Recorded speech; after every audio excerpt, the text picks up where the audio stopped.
What's up, guys? It's me, Camaro123454 here again. Well, I'm just here to say that the legend has been reborn in the new vehicle. It is a team associated SC10 4x4, which for those of you who are not familiar what 4x4 does mean, 4x4 stands for four-wheel drive. So I do have a battery plugged in. I'll show you what I mean in a second.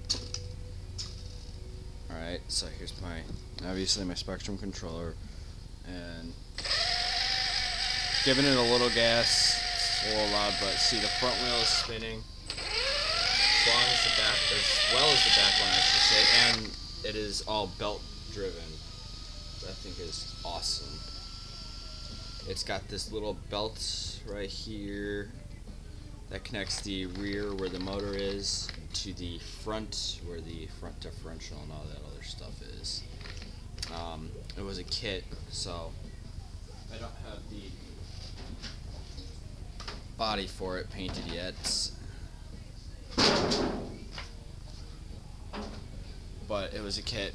I got it for Christmas, or in other words the holidays, not to offend anyone, but I got it for that. I have driven it a couple times. Sorry you guys couldn't see it right away when it was brand new and shiny, but just couldn't help myself.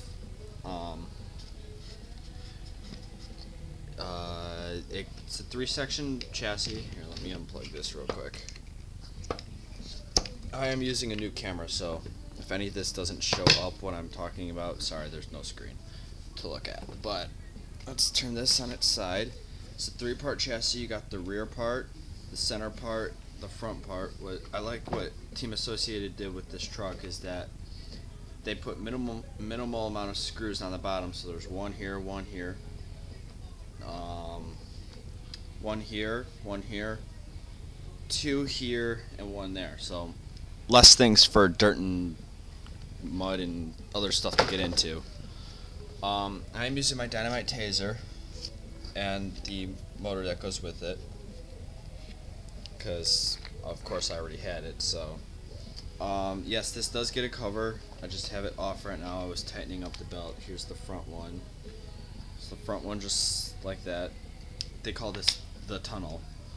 There's the center part of the tunnel. It's just this long plastic piece, and then there's the rear part of the tunnel, which houses the spur gear, the engine, and all that other stuff.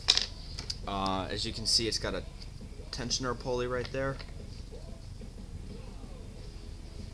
This is called a clipper gear. It's so that if the front wheels get stuck, it'll keep spinning, kind of like a slipper in the rear. Sorry you guys can't see back there, but back there is where the rear drive belt pulley system is. It's basically the same thing as the front, but it doesn't have a clicker gear. It's got the smaller drive shafts, which are cool. Came with big bore shocks, pre-assembled, thankfully. Turnbuckles pre-assembled. Same with the front, everything in the front. You got the very compact steering assembly in there. Here, let me grab a flashlight.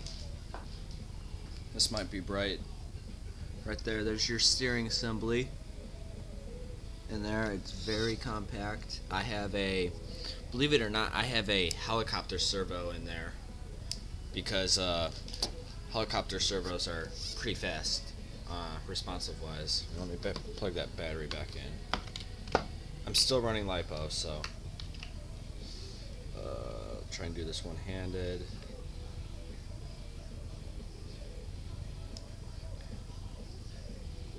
Yes, these are the Traxxas connectors. I preferred these over the other ones.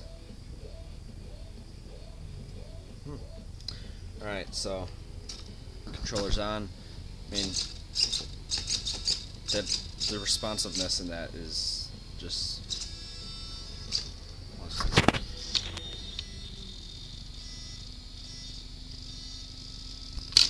The responsiveness is lightning fast. It's honestly, I'm sure it's not, but if you look at it, it's almost turned before I can turn this steering all the way. It's almost that fast. I did do a running video already, or filmed one. I'm gonna post that maybe later this week, maybe Friday or so. So check back then.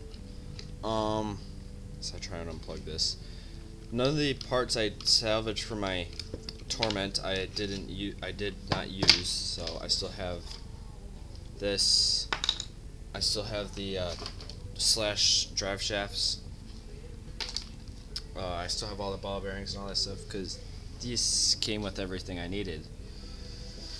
Well, that basically wraps it up. Front bumper's a lot smaller, rear bumper a lot smaller. Still got the mud flaps, but if you notice, here's the old mud flaps. Here's the old mud flaps. It's just square. If you notice on these, they are curved upward. Don't know why, but oh no. Oh, that's not how it's supposed to be. Oh no. Well, I'll fix that and then that's it. These cords were a little long, so I just zip tied them. Waterproof receiver housing. All that stuff's waterproof. It's got little rubber gaskets in there to right there. And this is all waterproofed and whatnot. But it's very sturdy for a 3-part chassis. Sorry if that was crooked. I'm going to be doing more with this camera. It's circular. Here's the back. It actually looks like a flashlight. So this is the back cap. I just didn't feel like throwing it on. It's circular. It came with here. Where's the body? There it is. This is how I have it mounted onto the body. Yes, I know I'm using my Torment body, but I don't have the other one painted. It just slides into these little loops, and you'll see how it works on the running video. I also got a handlebar mount for my bike, which is really cool. It just slides in there, or this way, or something like that. But yeah, that's it. Thanks for watching. Please subscribe, as always. No, that sounds cheesy, but I could use more subscribers. And thanks. Peace out, guys. All